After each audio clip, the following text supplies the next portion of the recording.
All right, let's go. Welcome back to another edition of the Blue Review, a Tuesday edition.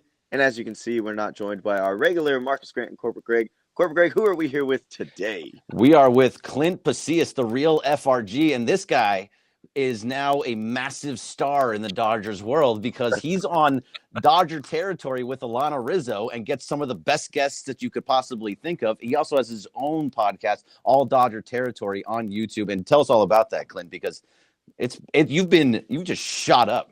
I love it. Sometimes it's fake it till you make it in this industry, as you know, but also sometimes good things get paid forward when you put in the work, put in the time. Obviously, as you know, Greg, been doing this for a long time. Like to think some people appreciate my terrible takes. I appreciate that you appreciate my terrible takes and having us on the show today. But yeah, All Dodgers with Clint Pasillas. That's my personal channel. Always live on Mondays, except for the times we're not. Always live on Thursdays. Grab a drink, pull up a chair, complain about the Dodgers, talk about good things. And then, of course, Alana and I, every Monday and Thursday live on the Dodgers Territory YouTube channel. We're getting guests. We're having a good time, and I love bringing the worst out in Alana.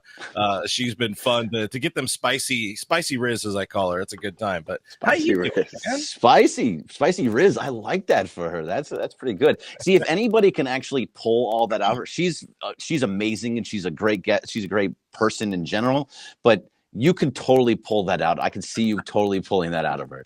That's good. The worst. Yeah. Thank you.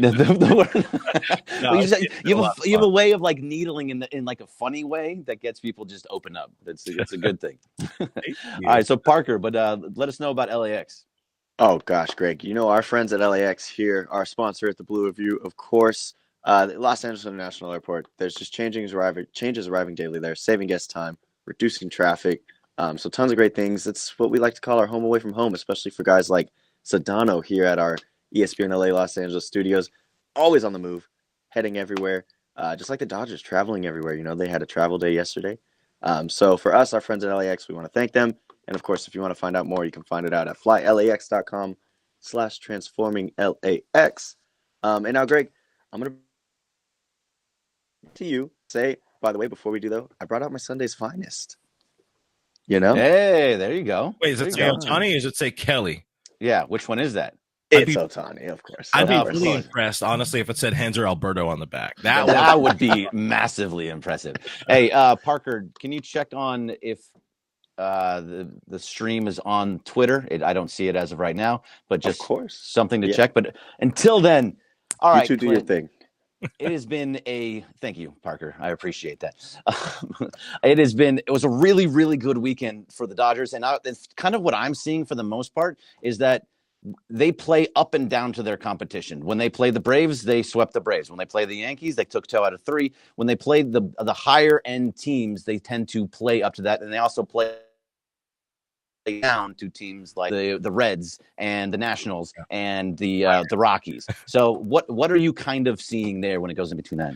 I agree with that kind of perception. I did look into the numbers. I forgot, but I looked at them yesterday, and the numbers don't back up our gut feeling, but I do agree with it. If I remember the numbers correctly, unless I'm just way off again. I just barely poured the coffee. Hasn't flowed through the veins completely yet, but the eye test tells me that. I do agree with what you're saying. They kind of, they get it up for the big series, for the big situations when all the lights, or at least more of the lights, are going to be on them. This Dodgers team is ready to I don't know if they're firing on all cylinders. We could definitely say they weren't firing on all cylinders in that Yankee series. We haven't seen a lot out of Shohei for the better part of a month. Mookie's been slowly falling, slipping down the hill, getting closer to hitting under 300, but still they're finding ways to win. Praise Teoscar Hernandez for doing what he's doing and earning that Player of the Week honors in the National League. But I would like to see just a hair more consistency out of this team when it comes to who they're playing, and it shouldn't matter. This team should be able to walk into any city, any stadium, any time, and steamroll when they have the talent level that they have. Yeah, I mean, but we can't expect to win every single game. I expect to win most. You can't. I mean, but you can expect to win series, right? You can expect to win every single series, but for the most part, winning every single game. Obviously, that's not what you're saying, but for the most part, I don't know if it's you mentioned Ohtani and you mentioned Mookie dropping down. Like Ohtani is a career 270, 280 hitter, and he was hitting 330, and now he's dropping down below 310. It's going to start inching closer to that, and that's okay as long as he continues mashes. But for Ohtani, do you think that we've seen what we're going to get out of him yet? I don't think we've actually seen the full Ohtani experience yet. Have you? Well, I mean, if we're talking about the full Ohtani experience, obviously we haven't seen the pitching side. No. For this year, yeah. But in terms of hitting, I agree. I don't think the version we saw in April where he was, on fire, the greatest hitter in baseball history. I mean, not really, but I don't think that's the regular or the full season version of Ohtani. But I also don't think the guy that's hitting, what is it, like 232 over his last 28 games or something over the last month. He's definitely he's not been right. You don't know if it's the back, you don't know if it's the hamstring. But to the question, I think it's somewhere in the middle that we see, the fully formed version of Shohei Ohtani, better than the career averages for sure. We've seen, you look at his baseball card, if those are still things, the numbers have been trending up over his career. 130 games, hit like 44 homers last year. Maybe not as much power. Maybe tune it down a little bit or something like that, so you can be more of a 304, 315 hitter. But still figuring out. I think he's still figuring out how to be just a hitter right now. And the league adjusted to him a little bit. He's got the nagging injuries, 162 games, but still very, very good baseball player. And the ability to always, change the outcome of a game is something you want in that lineup for sure. Oh yeah, obviously he's one of the greatest of all time. It's when it gets down to the playoffs and everything throughout the season, he's going to be great. But, as of right now, he is, like you said, he's hitting 232. He didn't get a lot of big hits over the weekend. Hasn't gotten a lot of big hits recently. Like when he hits home runs, there tend to be at late games when it's already either a blowout one way or the other. It's not like a game tying or taking the lead home run. Again, I don't think it's a problem, but it's something that, he hasn't had those big moments that you want to see out of him just yet. He'll get there, but I'm not seeing it so far. So the question I have for you, I don't know if you recall, it was probably about a month ago, maybe a little bit before, there was Dave coming out a fair amount talking about, early in the season, Ohtani was tearing the cover off the ball, not hitting well with runners in scoring position. And then we heard Dave talk about, we maybe trying to change his approach a little bit, maybe not always going for the daddy hacks on there. I posed the question a little bit kind of jokingly in my Monday overreaction segment on my show last night, Plug. Do you think, just being very, very liberal with it, you think the Dodgers maybe broke Shohei a little bit and kind of getting in his head? I mean, I really, really, truly hope not. But I want Shohei to be Shohei. I just want him. If he ends up being a 280 hitter, which I don't believe in like batting averages to end all be all. I'm more on base percentage kind of guy. But I just want Shohei to be Shohei. Don't mess with his swing. Don't mess with who he is. The swing works. I don't want him swinging like with both arms just flailing out to the side to get that outside pitch too often. But like if you let him be himself, he's going to hit, and he's going to hit well. We've already seen it. So this is a guy if you see a minor tweak from Dave and from Robert Van Scoyoc, then fine. Maybe just like bring it up to him. But I don't know. I don't think they broke him. That would be awful if they did, though. Yeah, but think of the sensationalism. We're in the business of sensationalism, Greg. You want to do that? Yeah, he's done. DFA this dude. Send him out of the league. Get him out of here. But the other guy that you mentioned too it's Mookie. Like Mookie I thought he was going to get out of his little slump. It seems to be he's still kind of in the midst of it. He's working through it. Are you seeing anything out of Mookie that's just like you're like that's not who you normally are? So I don't even know if it's a hot take, if it's a cold take. It's just my kind of perception of now seeing Mookie for 5 seasons in Dodger blue. I think he hit certain points in the season where he's maybe a little less mentally all the way in it. And I'm not calling him out for anything. He is a human man. And it's very easy to get bored of what you're doing, but maybe some of the excitement of shortstop has worn off, and now it's getting hard. Now it's actually hard. What we saw out of him a couple weeks ago, kind of throwing himself under the bus as a shortstop, talking about how it's been more difficult than he anticipated. That's not very Mookie Betts. He's always up here. He's riding high. He's got his own back. So when I kind of heard that, I got a little worried about where he could start trending. In the long game of the season and of Mookie Betts, I'm not worried, because this is what he does. Usually he starts a season kind of slow, gets on these streaks, and I think right now we're just seeing him on a downturn. Not extremely worried, but I think he needs a good day off, just to kind of like relax, do absolutely nothing, and be like, all right, I want to get back in there and have some fun with the boys. But I'm not raising any white flags or red flags on Mookie yet. Maybe don't want to see him as a shortstop in the postseason, but it seems to be what this team kind of trending towards. But not terribly worried yet. Well, so I mean, that's probably what's going to happen. If that's the biggest concern for you, not the biggest, but a concern for you, and I share that concern with you. I want him to be the best that he can be at the plate. I think that's at second base, not at shortstop. Yeah. But then at the trade deadline, you have to go shortstop then. But like, I don't know if that is your biggest need. If you're looking at this team top to bottom right now, outfield seems to be the biggest need that they need to go get somebody at. Where are you at it when it gets to the trade down? It's not that far away.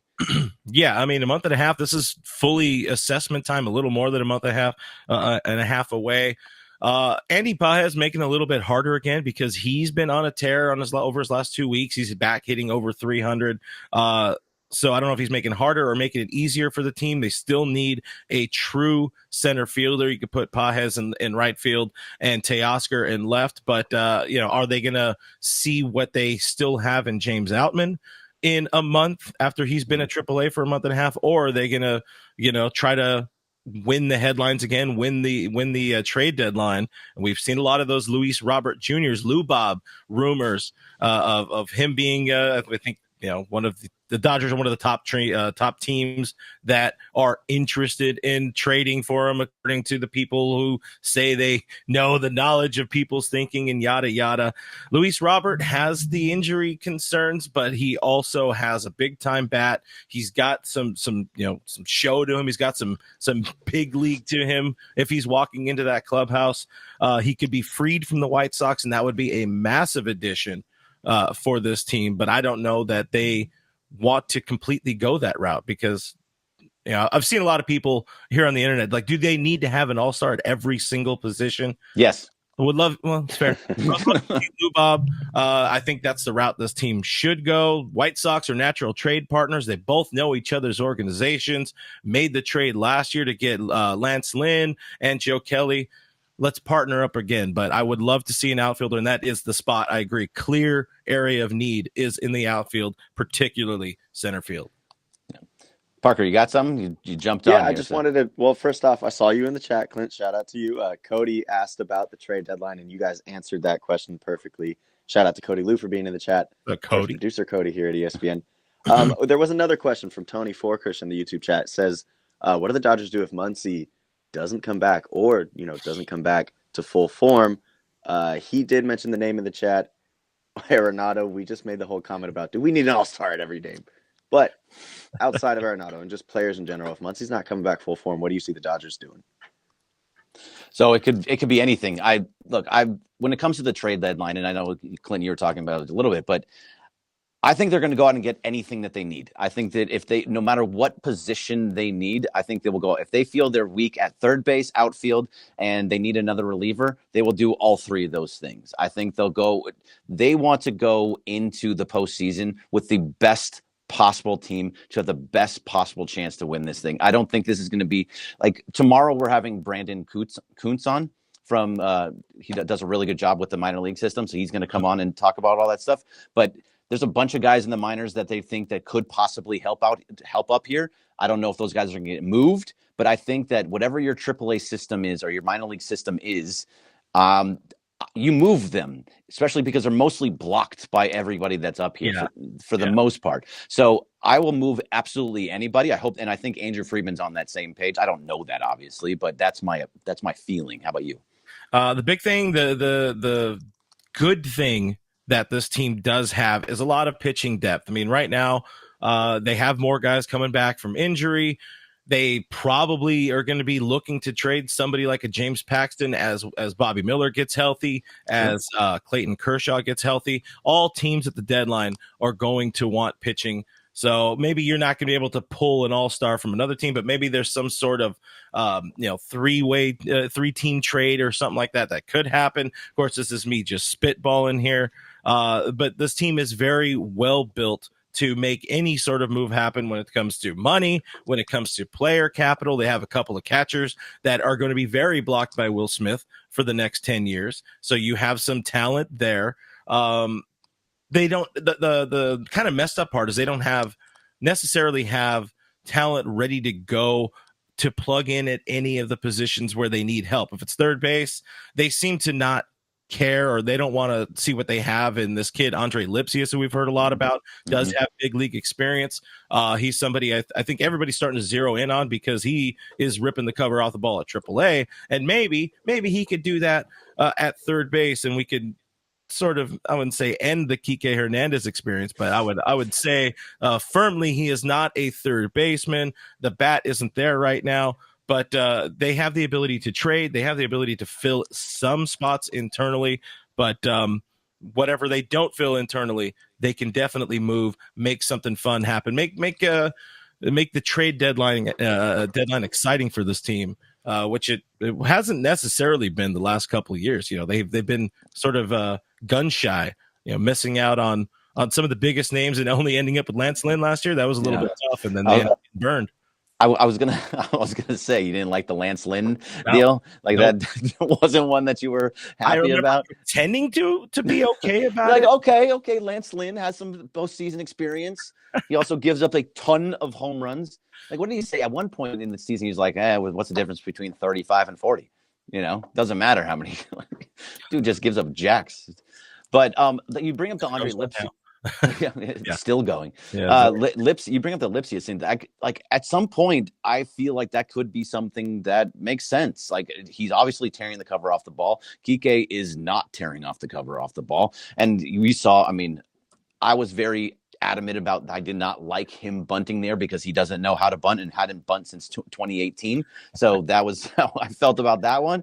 But I think, at some time, these old guard people that they have, I don't feel like they're going to be necessary around. I think when you're talking about James Paxton being traded, Paxton, Kike, Taylor, if you can get something for them, you're going to move them. And Outman too, I think that's somebody that I would consider looking at to move. I mean, I know it was only one bad stretch, but that's maybe they're seeing something and be like, hey, he's just not it in the major leagues. And so that's where I have to, trust Andrew Friedman in that situation. Yeah, I mean, maybe he's just not somebody for this Dodgers team. He's somebody that can definitely be part of a package, a headliner in a package for maybe a Luis Robert in Chicago, because they would clearly need a center fielder again. By the way, Outman, how we're talking about him, I lost the name there.